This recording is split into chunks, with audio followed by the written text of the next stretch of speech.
और hello doctor segment में multiple sclerosis पर बातचीत के लिए यहाँ दूरदर्शन स्टूडियोज में हमारे साथ दो डॉक्टर्स मौजूद हैं। स्वागत कीजिए डॉक्टर एम.वी. पद्मा का, professor in head department of neurology, AIIMS New Delhi से। गुड मॉर्निंग डॉक्टर साहब। And we have with us Dr. Rohit Bhatia, professor department of neurology, AIIMS. आपका बहुत स्वागत है हमारे कार्यक्रम में। और यदि डॉक्टर पद्मा डॉक्टर रोहित से आप भी कोई सवाल करना चाहें तो नंबर एक बार फिर से नोट कर लें, 011-2309-7532। That's our number. 011-23097532। Doctor Padma, ये वर्ड कई बार सुनने में आ रहा है, मल्टीपल स्क्लेरोसिस, और स्क्लेरोसिस बोलने में ही थोड़ी मुश्किल लगती है क्या ये? तो जैसे आपने शुरुआत में कहा कि एक ऑटो इम्यून डिसीज़ है। ऑटो इम्यूनिटी की मतलब ये है कि हमारे जो अंग में जो सेल्स है अपने ऊपर हमला कर रहा है। अच्छा। तो ऐसा नहीं कि बाहर से कोई कुछ कर रहे हैं, अपने ऊपर हम ही कर रहे हैं। तो दैट इज ऑटो इम्यूनिटी। तो हम जो अभी सेल्फ डिफेंस की बात कर रहे थे, तो सेल्फ अटैक हो गया। यस, सेल्फ अटैक हो गया। तो ये जो चीज़ें, जो ऑटो इम्यून डिसीज जो आम तौर पे लोगों को पता है, रूमेटॉइड आर्थराइटिस है, बहुत सारे ऐसे हैं। मल्टीपल स्क्लेरोसिस एक न्यूरोलॉजिकल डिसीज है, तो इसके बारे में बहुत लोगों को जानकारी नहीं मिलती, पर इसके बारे में जागरूकता ज़रूरी इसीलिए है कि ये डिसीज़ यंग पीपल, युग में जो होता है।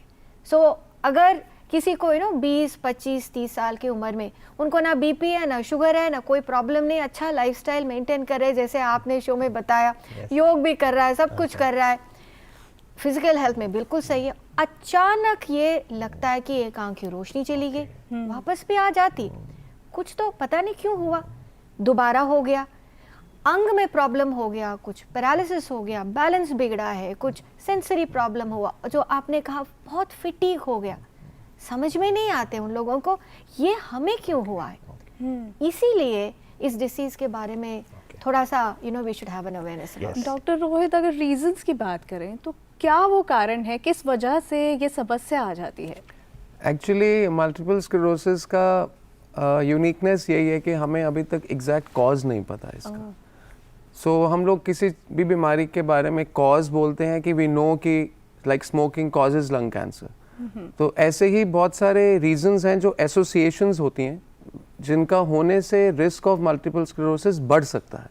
जैसे उसमें से एक चीज़ है smoking. Smoking has a association to may be affecting the cause of MS। तो जैसे स्मोकिंग के बारे में बोला जाता है। कुछ वायरसेस हैं जिनके बारे में ऑफ रीसेंट टाइम दोबारा से जागरूकता आई है कि जैसे एप्स्टीन बार वायरस है या चिकन पॉक्स वायरस है, कि शायद उनकी प्रेजेंस या एक्सपोजर आपके मल्टीपल स्क्लेरोसिस रिस्क को बढ़ा सकते हैं। एक्चुअली बहुत बार लोग ये सोचते हैं कि शायद ये जेनेटिक बीमारी है। जैसे जनरली ये कपल्स को ये कंसर्न होता है कि क्या हम चाइल्ड करें, हमारे बच्चे को तो नहीं हो जाएगा। तो ऐसा कोई डायरेक्ट जेनेटिक कॉज नहीं होता MS का। सिर्फ यही देखा गया है कि अगर आप एक आइडेंटिकल ट्विन को MS है तो दूसरे ट्विन को MS होने का रिस्क बहुत ज़्यादा हो सकता है। बट अदरवाइज अगर आप ओवरऑल प्रोपोर्शन की बात करेंगे तो जिस प्रोपोर्शन में MS का रिस्क होने का किसी भी चाइल्ड को है, वो प्रोपोर्शन जनरल पॉपुलेशन से कुछ अलग नहीं है। वो आपको वैसे भी रिस्क है। तो ये चीज़ बहुत ज़्यादा कंसर्न हो जाता है कपल्स को, should we have a child, क्या हमें बच्चे को। बट कुछ ऐसे हमारे बॉडी के अंदर इम्यून सेल्स हैं, जैसे डॉक्टर पद्मा ने बताया, उसमें से एक होता है HLA, ह्यूमन ल्यूकोसाइट एंटीजन, जो हमारे सब में होता है। उसमें से कुछ ऐसे उसके स्पेसिफिक सब टाइप्स हैं which have been shown in studies कि अगर आपको ये है तो शायद आपका रिस्क बढ़ जाएगा। और इसका मतलब ये नहीं है कि अगर आपको है तो आपको MS हो जाएगा। जी, लेकिन अगर MS यानी मल्टीपल स्क्लेरोसिस के कोई लक्षण सामने नजर आते हैं, जैसे शरीर का कोई भी हिस्सा सुन्न पड़ रहा है, या जैसे आपने कहा आंखों की रोशनी पे असर, फटीग, तो फिर जब आपके पास आए न्यूरोलॉजिस्ट के पास, आप डायग्नोस कैसे करते हैं? तो वो अच्छी बात है। MS पकड़ में आना बहुत आसान है। अच्छा। क्योंकि सबसे इम्पॉर्टेंट वो जो डायग्नोसिस में आते हैं वो MRI। अच्छा। MRI brain, MRI spinal cord, और आपको पता है इतने सारे MRI स्कैन्स इतने सारे हमारे मुल्क में है, अवेलेबल है। तो लोग इसको ये इग्नोर कर देते हैं कि अच्छा रोशनी चली गई तो वापस भी तो आ गया, तो ऐसा कुछ हुआ होगा, तो ठीक है, दोबारा नहीं आएगा। तो ये चीज़ें में देयर इज़ अ गैप। तो जैसे कोई भी डिसीज में भी अगर सबसे बहुत जल्द में अगर पकड़ में आ गया, जल्द से जल्द हम ट्रीटमेंट शुरू कर दिया, तो मल्टीपल स्क्लेरोसिस के साथ नॉर्मल लाइफ बीत सकते हैं. So the trick is you know the right drug to the right patient at the right time. Blood test नहीं कराना होता कोई? नहीं. सो इम्पोर्टेंट है इज MRI. अच्छा. और इसकी डायग्नोसिस में बहुत सारे हैं. इसमें जो रीढ़ की हड्डी से पानी निकालते हैं, लंबार पंक्चर करते हैं, CSF कराते हैं, कुछ इवोक पोटेंशियल्स होते हैं, और ब्लड टेस्ट वगैरह उसमें कई कुछ एंटीबॉडीज होती है जो MS जैसे लगता है पर MS है नहीं, उसको हम MS मिमिक्स कहते हैं, उसको रूल आउट कर सकते हैं, बाकी चीज़ें रूल आउट कर सकते हैं. पर आपकी जो पहली क्वेश्चन है, क्या ये डायग्नोसिस आसानी से बन जाता है? यस. तो इसमें इट इज़ इम्पॉर्टेंट कि अगर कोई भी आप इसको इग्नोर ना करें. ऐसे कुछ हो रहा है तो कुछ तो प्रॉब्लम है. तो इसको ये नहीं सोचे कि मुझे तो कोई रिस्क फैक्टर ही नहीं, तो मैं क्यों बीमार पड़ सकती. तो आ जाए, डायग्नोसिस हो जाएगा. डॉक्टर रोहित, जैसे हर बीमारी में होता है ना, ट्रीटमेंट से पहले होता है कि मेंटली जब तक मरीज प्रिपेयर नहीं होगा तब तक वो क्योर नहीं किया जा सकता, उसका ट्रीटमेंट नहीं किया जा सकता. तो इस कंडीशन में वो मेंटली प्रिपेयरनेस के लिए क्या किया जाता है? आई थिंक बहुत इम्पोर्टेंट क्वेश्चन पूछा है आपने, बिकॉज जब भी हम लोग ये डायग्नोसिस को अनफोल्ड करते हैं पेशेंट्स को, because as doctor Padma said, बहुत सारे patients are young, they are in the peak of youth, 20s में, 25 में, अब तो खैर एडोलेसेंस में भी और चिल्ड्रन में भी इट्स, हाँ, इट इज़ क्वाइट अवे, मतलब we quite see these patients. तो मतलब 15 years, 20 years, 25 years, 30 years. तो जब हम उनको ये अनफोल्ड करते हैं कि आपको ये कैटेगरी का डिजीज़ है और हमें लग रहा है कि आपको मल्टीपल स्क्लेरोसिस ही है, तो द फर्स्ट रिएक्शन, बिकॉज उनको कहीं ना कहीं से ये फीडर मिला होता है कि शायद मेरे को ये बीमारी है, तो वो पढ़ के भी आते हैं. तो first reaction is a feeling of rejection, कि मेरे को ये बीमारी क्यों हो गई, बिकॉज वो लिखा होता है कि लॉन्ग टर्म ट्रीटमेंट लेना है, ऑटो इम्यूनिटी है, आप डिसेबल हो सकते हैं. बहुत सारी नेगेटिविटी भी है, मतलब I would say on the internet, जो हमें नहीं लगता कि आज के एरा में ऐसा है. So I think the first thing जो हम उनको यही कहते हैं कि you feel confident, this is like any other disease. लोगों को डायबिटीज़ भी होती है, हाइपरटेंशन भी होती है, लाइफ लॉन्ग ट्रीटमेंट्स लेने पड़ते हैं, किसी को कैंसर है, लाइफ थ्रेटनिंग कैंसर है. तो we understand your concern, but you should feel confident, because your confidence is very important to sail you through. Right. That is the first thing. बिल्कुल, confidence बहुत ज़रूरी है. और जैसा डॉक्टर पद्मा ने कहा कि MRI कराएंगे तो डायग्नोसिस भी हो जाता है. इलाज के बारे में आपने जानना चाहूँगा, और साथ ही यदि आप कोई सवाल करना चाहें तो फ़ोन भी कर सकते हैं, और ईमेल के माध्यम से भी ddmorningshow23@gmail.com पर. डॉक्टर साहब, इलाज है क्या MS का? बिल्कुल है. अच्छा. तो 1993 से पहले इलाज था नहीं. तो ये ऐसे डिसीज़ नहीं है जो कि हमको 100 साल से पता है, रिलेटिवली यंग थे. बट अगर 1993 से हम देखें, पहले हम बच्चों को पढ़ाते थे, एक स्लाइड आती थी तो उसमें 2-3 होते थे. अब मैं जब स्लाइड प्रोजेक्ट करती हूँ उसमें the slide is full, it is full. अभी हमारे पास 17 मेडिसिन है जो ऑलरेडी अप्रूव्ड है, और ज़्यादा तक वो सारा मेडिसिन इंडिया में अवेलेबल है. एंड वो भी बहुत अच्छी बात ये हो गई कि पहले सारा ये जो मेडिसिन है बहुत महंगी होती थी. अब हमारे पास जेनेरिक भी आ गया जो सस्ता भी हो गया, तो पॉकेट फ्रेंडली भी हो गया है. तो it is important to understand कि ये डिसीज़ ट्रीटेबल है, डेफिनेटली कंट्रोलेबल. और जो भी स्टेज में अगर मरीज हमारे पास आ जाते, same thing what doctor Rohit also told you, कि उसके ऊपर डिजेक्ट होके and rejection, and you also reject the diagnosis कि हमें नहीं है. तो एंड देन होलिस्टिक थिंग. ऐसा नहीं है कि हम उस तरफ चले जाएं और वो कुछ और कह रहे तो वही करते जाए. ट्रीटमेंट गैप नहीं होना चाहिए. आप ये दवाई भी ले लीजिए, और बाकी जो भी आपका कि जो मेडिटेशन करना, योगा, सब कुछ, it is important to do all this. Doctor साहब, ईमेल आया है, दवाई लेना जरूरी है. दवाई लेना भी जरूरी है. एक ईमेल आ गया है, आकांक्षा है जो कह रही हैं, hello doctor, my mother is suffering from multiple sclerosis, her conditioning is worsening day by day. I have a question. 1, is it treatable?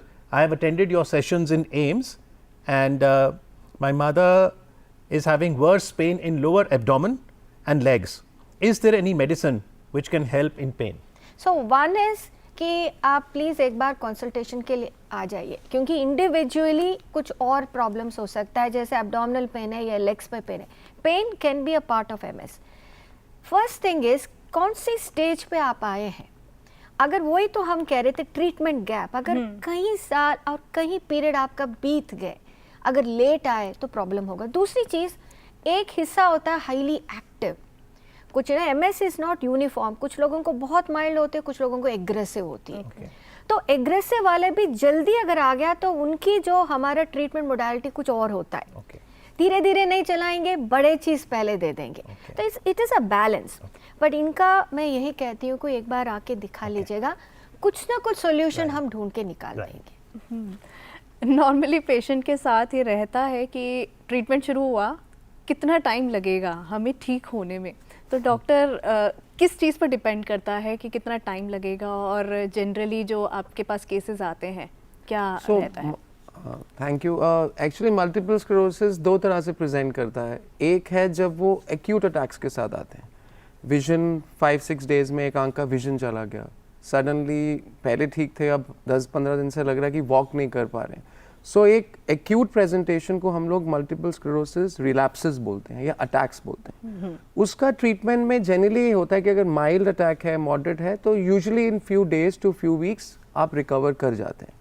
Majority of the patients का जिनका टाइमली इंटरवेंशन होता है, they will recover. A small minority may be left with कि थोड़ा सा मैं पूरा ठीक नहीं हुआ डॉक्टर साहब, मेरे को मैं देख तो रहा हूँ बट वो चीज़ नहीं है, वो ब्राइटनेस नहीं है, वो 5% रह गई।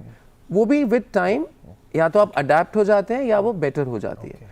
दूसरा पार्ट है long term treatment.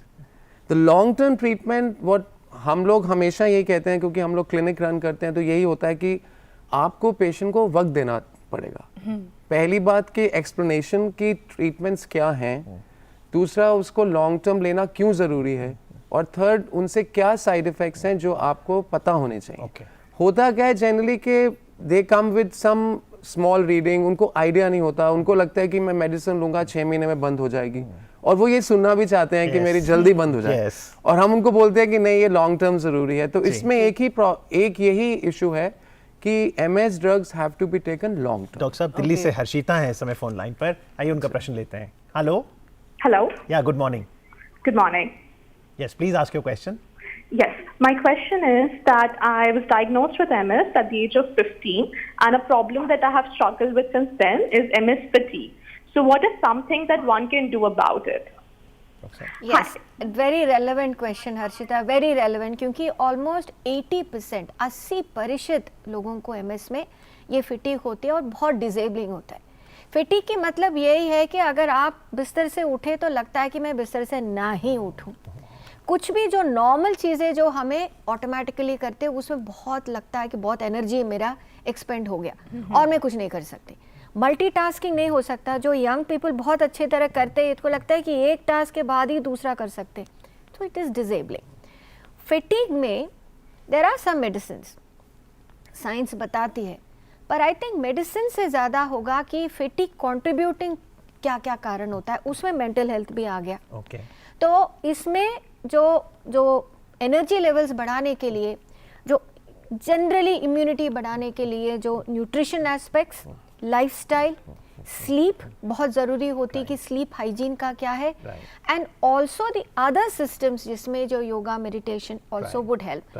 There are some medicines, मैं एक्चुअली ड्रग्स को मैं लास्ट में चाहती हूँ, I think we try out all these, and young people I must tell you most of the MS जो इनफैक्ट हम लोग पेशेंट्स नहीं बोलते, उनको कहते हैं people living with multiple sclerosis, we don't want to call them patient because they're young, most of them are beautiful, they're very energetic, they're educated. Yes, I think that's a cohort which is very unique, and Dr. Rohit also will agree. Last 30 seconds, Dr. Saab, also guide us कि क्योंकि Covid के बाद क्या people with MS कुछ link करें vaccination से, Covid से, या नहीं है link?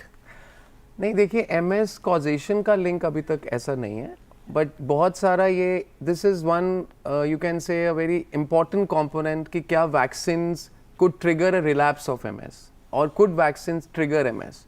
There is no certainty on that, but ये है कि क्योंकि वैक्सीनेशन आपके इम्यून सिस्टम को एकदम से चेंज करती हैं, एक्टिवेट करती हैं, तो एक सटल कंसर्न होता है कि वैक्सीनेशन से रिलैप्स ट्रिगर हो सकता है।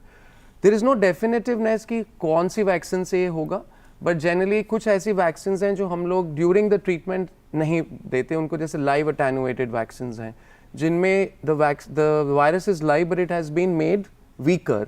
Those vaccines are not permitted during the course of your immunosuppressive treatment. Okay. Otherwise हमने बहुत सारे पेशेंट्स को, जब कोविड वैक्सीन शुरू हुआ था हमें ये कंसर्न्स थे बट हमें सर्टेनिटी नहीं था, तो फिर बहुत सारी गाइडलाइंस इंटरनेशनली भी और हमारे एक्सपीरियंस से भी यही हुआ कि जितनी भी वैक्सीनेशंस इंटरनेशनली अवेलेबल थी और नेशनली अवेलेबल थी, they were not considered to be contraindicated in patients with MS. But there is always this small concern which we tell the patients that there could be a possibility because they also increase your immune reaction. Thank you so much doctor, आप दोनों का हमारे साथ जुड़ने के लिए बहुत बहुत धन्यवाद. Thank you Thank you. Doctor Rohit, doctor Padma.